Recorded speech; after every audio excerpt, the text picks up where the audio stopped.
George Washington leads by 12 in a game that's been a banger from the start. Vaughn Jones and Chris Kingsbury, they're going after one another, and Tom Davis is not happy at all about what's going on, complaining to the official, and here the official's going to step in and right there tells him, Coach, calm down. GW shooting 83% here in the second half as Settles lays it up and in. So a 10-point George Washington lead. And Alexander Cool out of the game with those fouls. Evans. Malone with the block. Back comes Iowa. Kingsbury. The three won't go. Jones comes down with it. The outlet to Evans. He'll jam it. Nope, off the glass.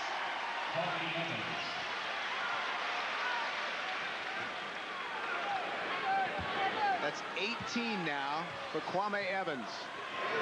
What a great outlet pass by Vaughn Jones. George Washington really getting it out in transition.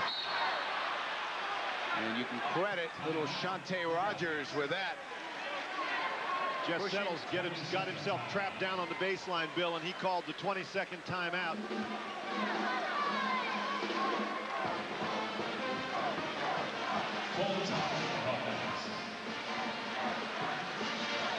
Timeout on the floor, and we'll return to Tempe in a moment.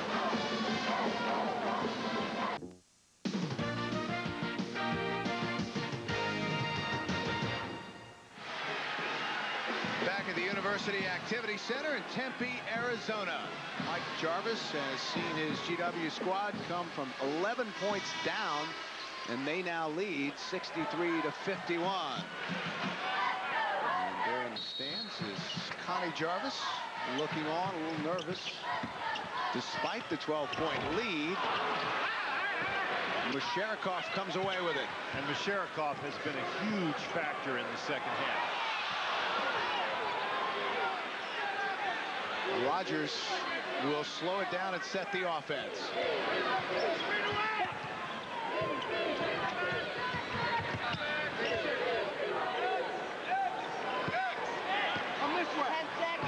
Man-to-man defense.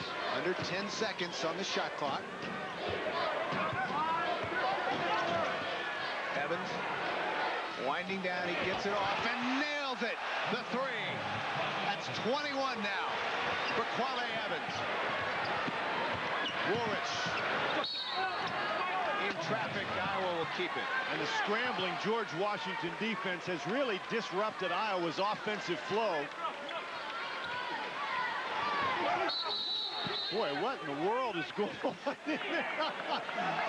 It continues to be intense, and it continues to be physical, and Ferdinand Williams just bowled over Kenyon Murray. Williams, the 6'10 junior. He is huge. He walks. He's trying to get around Williams. He's a thick presence there in the paint.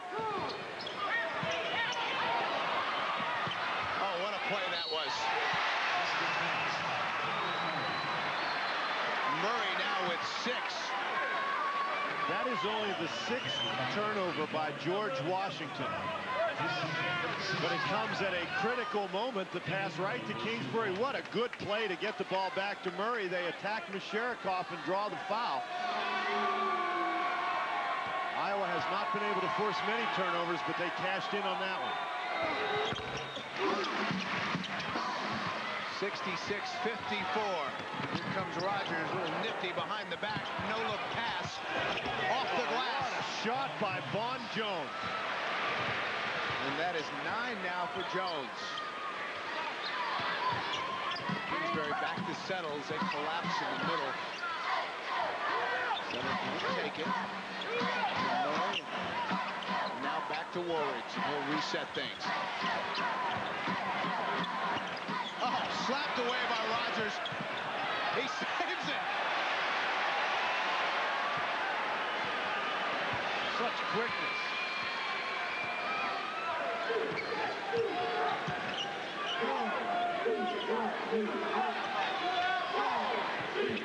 Rogers will back it up. 14-point GW lead. Jeff Settles matched up against Kwame Evans, who fumbles the ball. Looked like he was loading up for 3. Big down low to Jones, and he lays it in. Jones, the senior, a really steadying influence for this Colonial club. Here goes Woolrich. Battle underneath, and that was a nice move by Murray. 9 now for Kenyon Murray. Williams. Take a look at the shooting this half. GW 14 of 17. Well, it's easy to understand why they've got a 14-point lead. They haven't missed any shots. And 50% normally is not too bad.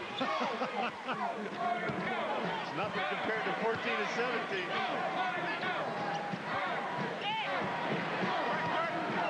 Colonials taking their time. Rogers way outside. He gets his own rebound. Oh, yes, the three. Evans now has 24. And the rebound by Shante Rogers made that possible. The little guy is playing big in Tempe. The Colonials of George Washington with the big lead. And you know, when a guy's 5'3", I guess you figure you don't really need to block him out. Well, think again. Shante Rogers with the rebound. The great strength to kick it out to Kwame Evans. Evans now with 24 points. Shante Rogers at 5'3" has taken over the game. And Kwame Evans, things look good when the ball goes in the goal. GW shooting 79% now in the second half, 56% overall compared to 47% for Iowa. That's an air ball. Koch underneath. Evans slaps it away. Could he save it?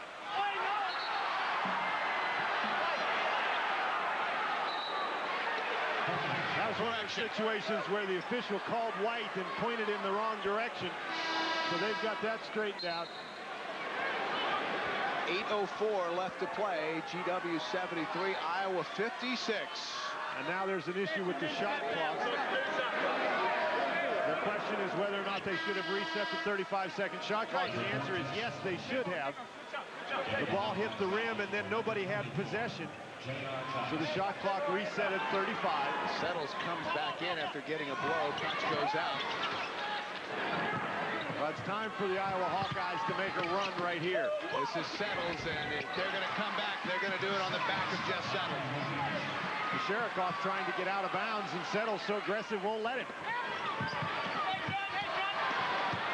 Evans gets it to Rogers, and Rogers quickly up the floor. That doesn't go. Murray with the rebound. Back comes Iowa.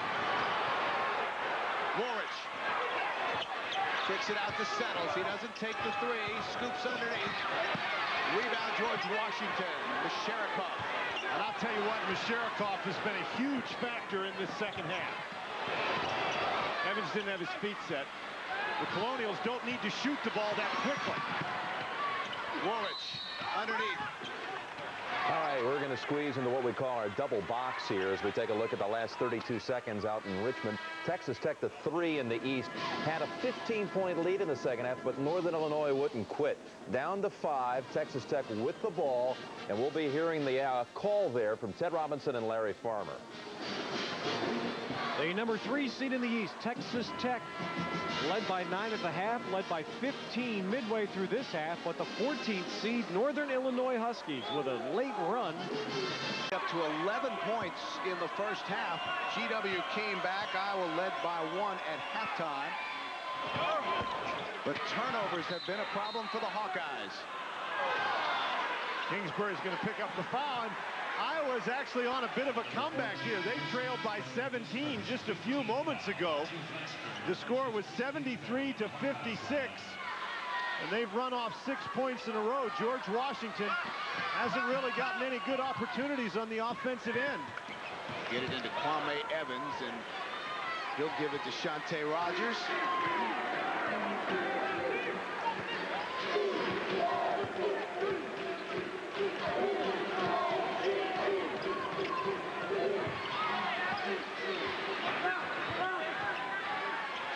.20 left to play. Jones cool with the follow, and he makes it. Great position from Alexander Cool, and that's 16 points. Woolrich travels. 20 turnovers now for Iowa. Look at our game summary. GW 24 fast break points. Millard 16 points. AC 24 for Kwame Evans. That's taken away by Murray. Over Cool. And that'll be a foul on Cool. Cool tried to get in position to draw the charge, but he turned. When you're 7-1, it's hard to slide over there. And that's 4 fouls on Alexander Cool, one of the few George Washington turnovers tonight. Kenyon Murray doing a great job. Now he's just going to attack Alexander Cool, and at the last minute, Cool turns to the side. And Kenyon Murray knows his team still has a shot in this game. He can cut it to 10 with a free throw. Murray has 12. 3-point play. 5:02 left to play. GW 75, Iowa 65. Here's Alexander Cool. He'll stay in with 4. And that's thrown away. Good pressure from Iowa.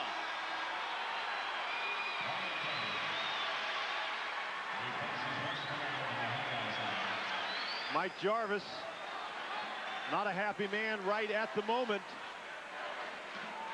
His team was in control of this game, but Iowa has seized the momentum.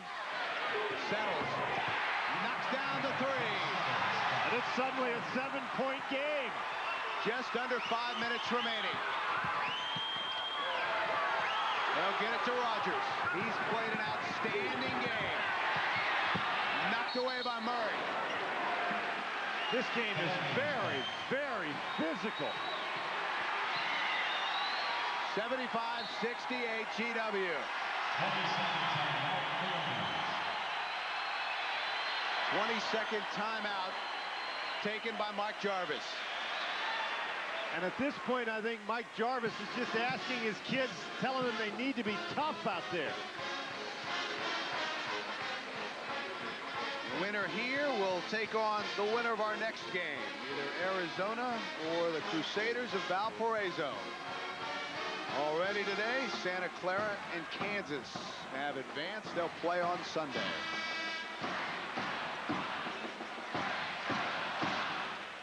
And this has been a game that has featured a number of twists and turns.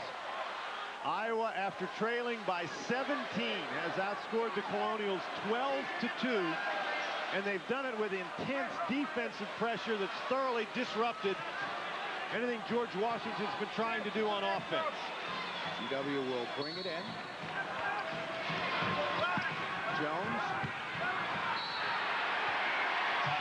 has to take a timeout. 4:43 left in Tempe.